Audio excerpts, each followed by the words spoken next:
Kalau makan uang haram kecil-kecil ya oke lah. Dikutip.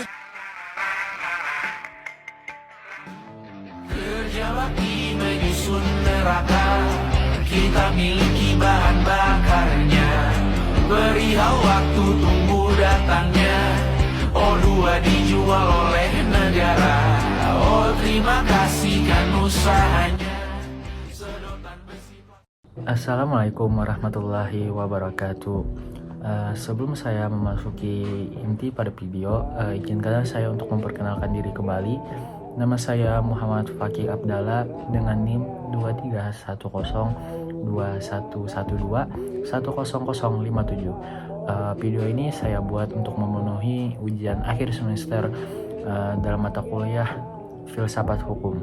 Dalam video ini, saya akan mencoba membahas salah satu persoalan dalam filsafat hukum, yaitu benturan antara hukum alam dan positivisme hukum dalam konteks kasus korupsi pejabat publik di Indonesia. Topik ini menunjukkan bagaimana hukum tidak hanya berhadapan dengan teks undang-undang, tetapi juga dengan nilai moral, keadilan, dan harapan masyarakat. Melalui pembahasan ini, saya akan mencoba menunjukkan bahwa hukum yang hanya berpegang pada kepastian formal seringkali berjarak dengan rasa keadilan yang hidup di tengah masyarakat. Masuk ke poin pertama, saya akan membahas pertentangan antara moralitas atau natural law dan kepastian hukum. Secara konseptual, filsafat hukum memandang hukum bukan hanya sekadar seperangkat norma tertulis yang mengatur perilaku manusia, melainkan juga sebagai instrumen untuk mencapai keadilan. Dalam konteks ini, hukum selalu berada dalam ketegangan antara dua aliran besar, yaitu hukum alam dan positivisme hukum. Hukum alam menempatkan moralitas sebagai pondasi utama hukum, sementara positivisme hukum menekankan bahwa hukum memperoleh legitimasi dari prosedur pembentukan yang sah, bukan dari nilai moralnya. Ketegangan inilah yang seringkali muncul secara nyata dalam praktik penegakan hukum di Indonesia. Relevansi filsafat hukum dalam kasus tindak pidana korupsi perlu ditegaskan bahwa korupsi bukan sekadar pelanggaran administratif atau teknis hukum pidana, melainkan bentuk pengkhianatan terhadap nilai moral dan tujuan dasar hukum itu sendiri. Dalam perspektif filsafat hukum, tindak pidana korupsi menempati posisi yang sangat serius karena secara langsung merusak relasi kepercayaan antara negara dan rakyat. Disinilah benturan antara hukum alam dan positivisme hukum menemukan konteks nyatanya. Dalam kerangka hukum alam, korupsi dipandang sebagai perbuatan yang bertentangan dengan keadilan. Pejabat publik memperoleh kewenangan bukan semata-mata karena hukum positif, tetapi karena mandat moral untuk melayani kepentingan umum. Ketika kewenangan tersebut disalahgunakan demi keuntungan pribadi, maka pelaku tidak hanya melanggar undang-undang, tetapi juga melanggar prinsip keadilan, kejujuran, dan tanggung jawab moral. Oleh karena itu, dalam pandangan hukum alam, penjatuhan pidana terhadap pelaku korupsi harus mencerminkan beratnya pelanggaran moral tersebut, bukan hanya terpenuhinya unsur-unsur formil delik. Hukum alam, sebagaimana diajarkan oleh pemikir seperti Thomas Aquinas, berangkat dari gagasan bahwa hukum yang adil harus selaras dengan nilai-nilai moral universal. Menurut pandangan ini, hukum positif yang bertentangan dengan keadilan sejati kehilangan sifatnya sebagai penegakan hukum. Dengan kata lain, keabsahan hukum tidak hanya ditentukan oleh legalitas formal, tetapi juga oleh apakah hukum tersebut mencerminkan nilai kebenaran, nilai kejujuran, dan nilai kemanusiaan. Dalam perspektif hukum alam, hakim tidak boleh semata-mata menjadi corong undang-undang, melainkan juga penjaga keadilan. Sebaliknya, positivisme hukum memandang bahwa hukum sebagai seperangkat aturan yang dibuat oleh otoritas yang berwenang melalui prosedur yang sah. Tokoh seperti Hans Kelsen menegaskan pemisahan antara hukum dan moral. Bagi positivisme hukum, tugas hakim adalah menerapkan hukum sebagaimana tertulis tanpa mempertimbangkan nilai-nilai di luar sistem hukum itu sendiri. Pendekatan ini memberikan kepastian hukum, tetapi seringkali mengorbankan keadilan substantif, terutama dalam kasus-kasus yang berdampak luas terhadap masyarakat. Benturan antara kedua aliran ini menjadi sangat nyata dalam kasus-kasus korupsi pejabat publik yang ada di Indonesia. Korupsi bukan hanya pelanggaran hukum, tetapi juga pelanggaran moral yang serius karena melibatkan penyalahgunaan kepercayaan rakyat. Dalam banyak kasus, pejabat publik terbukti secara sah menyalahgunakan kewenangannya dan merugikan keuangan negara. Namun, putusan pengadilan seringkali menjatuhkan pidana yang relatif ringan dengan alasan terpenuhinya unsur-unsur hukum secara minimal. Salah satu kasus yang ada di Indonesia yang sangat relevan untuk menggambarkan benturan antara hukum alam dan positivisme hukum adalah kasus korupsi bantuan sosial COVID-19 yang melibatkan mantan Menteri Sosial yaitu Juliari Peter Batubara.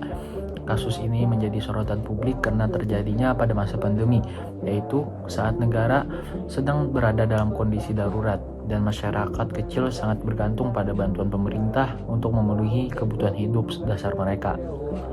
Dalam perkara ini, Juliari Batubara sebagai Menteri Sosial terbukti menerima suap dari para penyedia paket bantuan sosial COVID-19. Suap tersebut berasal dari pemotongan nilai paket bantuan yang seharusnya diterima oleh masyarakat terdampak pandemi. Dengan kata lain, dana yang semestinya digunakan untuk membantu rakyat justru dijadikan sarana untuk memperkaya diri dan pihak-pihak tertentu. Perbuatan ini tidak hanya melanggar hukum, tetapi juga melukai rasa kemanusiaan karena dilakukan ketika masyarakat sedang berada dalam kondisi yang sulit. Dalam perspektif hukum positif, kasus ini diproses melalui mekanisme peradilan yang sah. Pengadilan menjatuhkan pidana penjara dan denda berdasarkan ketentuan Undang-Undang Pemberantasan Tindak Pidana Korupsi. Jika dilihat dari sudut pandang positivisme hukum, putusan tersebut dapat dianggap benar dan sah karena hakim menerapkan pasal sesuai dengan unsur yang terbukti di persidangan, serta menjalankan prosedur hukum secara formal. Dengan demikian, asas kepastian hukum telah terpenuhi. Namun, jika ditinjau dari perspektif hukum alam, kasus ini menimbulkan pertanyaan moral. Korupsi yang dilakukan dalam situasi darurat nasional yang dipandang sebagai perbuatan yang sangat tidak bermoral karena secara langsung memperburuk penderitaan masyarakat. Banyak pihak yang menilai bahwa hukuman yang dijatuhkan belum sepenuhnya mencerminkan beratnya dampak sosial dan moral dari perbuatan tersebut.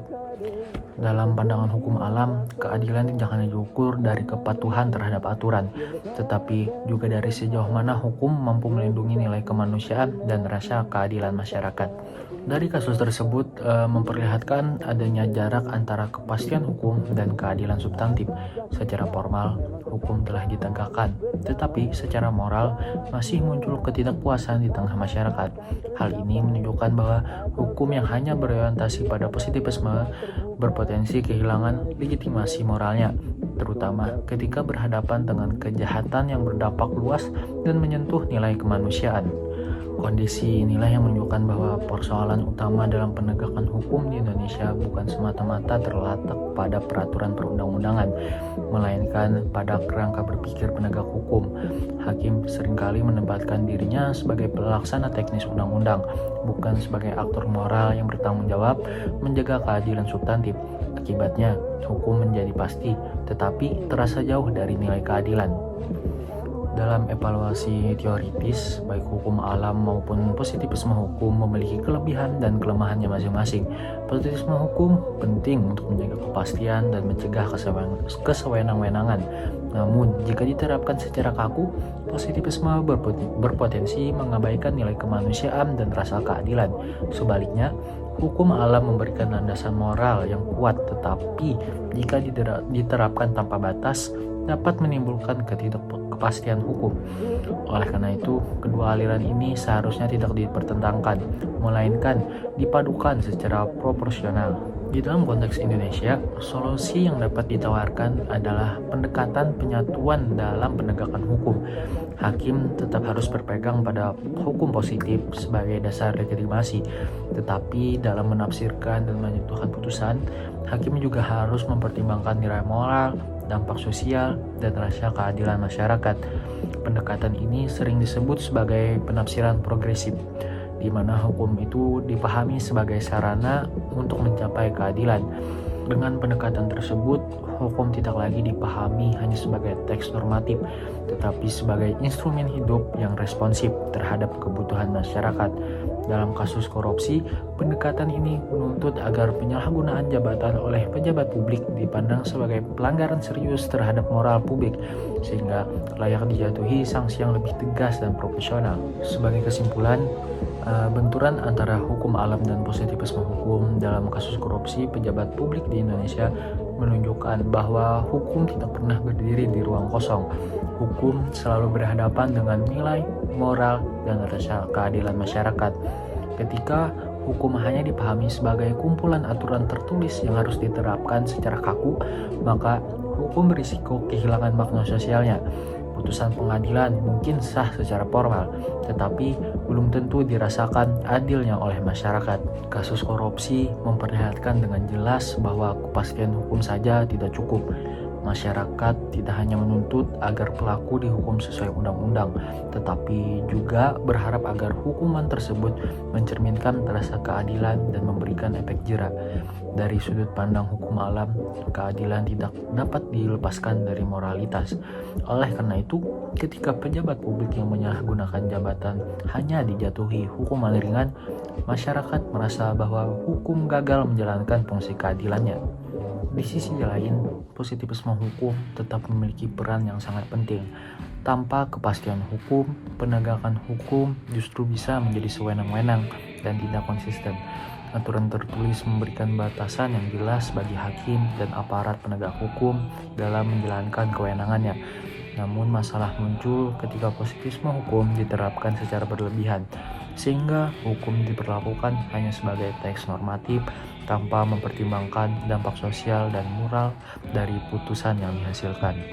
Hukum di Indonesia seharusnya tidak harus memilih salah satu antara hukum alam dan positivisme hukum, tetapi mengupayakan keseimbangan di antara keduanya.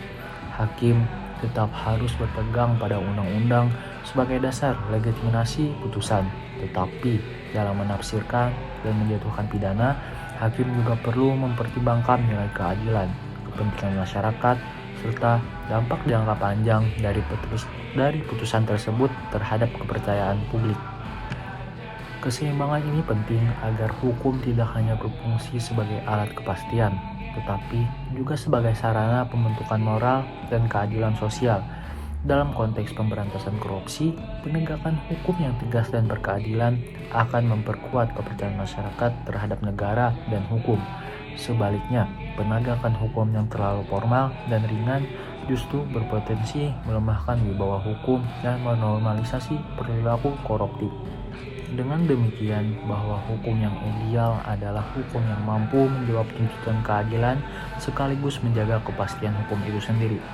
Hukum harus hidup dan berkembang bersama nilai-nilai masyarakat tanpa kehilangan pijakan normatifnya. Dalam kerangka inilah, filsafat hukum memiliki peran penting sebagai alat refleksi dan kritik agar hukum tidak hanya berhenti sebagai aturan tertulis, tetapi benar-benar hadir sebagai sarana keadilan bagi seluruh masyarakat. Demikian pembahasan saya mengenai benturan hukum alam dan positivisme hukum dalam kasus korupsi pejabat publik yang di Indonesia. Salah hilap, saya mohon maaf. Saya pamit undur diri. Sekian, terima kasih. Assalamualaikum warahmatullahi wabarakatuh.